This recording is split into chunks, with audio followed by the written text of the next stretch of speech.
নমস্কার বন্ধুরা, আবারও কিন্তু চলে এসেছি বিটরুটের পকোড়া বা বড়া রেসিপি নিয়ে। তো কথা না বাড়িয়ে কিন্তু মূল রেসিপিতে চলে যাওয়া যাক। তো এখানে আমি একটা গ্রেটার নিয়ে নিয়েছি আর নিয়ে নিয়েছি বিট। এবারে কিন্তু আমি গ্রেটারের সাহায্যে বিটটাকে গ্রেট করে নেব।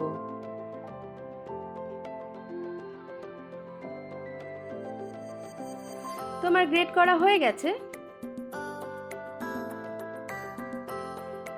এইবারে আমি কিন্তু এটাকে ট্রান্সফার করে নেব একটা বোলে। তো এবারে আমি এর সঙ্গে কিছু ইনগ্রিডিয়েন্টস মিশিয়ে দেব। দিয়ে দিচ্ছি একটা পেঁয়াজ কুচি, আর দিয়ে দেব এর মধ্যে 2 চামচ চালের গুঁড়ো। এখন দিয়ে দেব পরিমাণ মতন হলুদ গুঁড়ো, আর দিয়ে দেব পরিমাণ মতন নুন।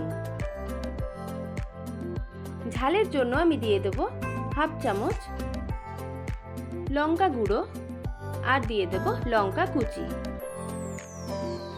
এখন আমি দিয়ে দেব বেসন 2 চামচ, লাগলে কিন্তু আমি আবার পরে দিয়ে নেব। কিছুটা ধনেপাতা কুচি আমি দিয়ে দেব। এবারে কিন্তু হাতের সাহায্যে আমি ভালোভাবে এটাকে মেখে নেব।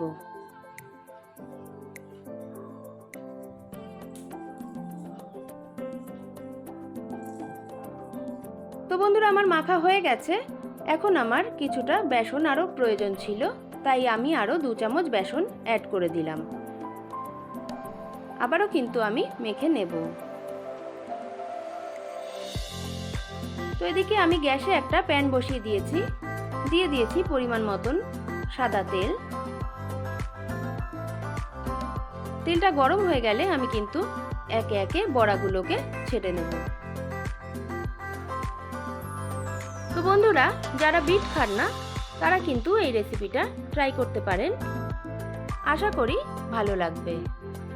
তো আমি একে একে সমস্ত বড়াই ছেড়ে নিয়েছি, এবারে ভেজে নেব। তো আমার ওপিঠ ভাজা হয়ে গেছে, আমি কিন্তু এবার উল্টে দেব।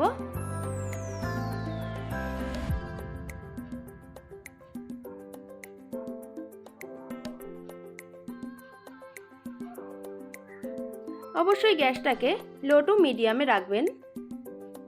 তো বন্ধুরা, আমি উল্টে দিয়েছি আর আমার ভাজাও হয়ে গেছে। তো তৈরি হয়ে গেল বিটের বড়া বা পকোড়া।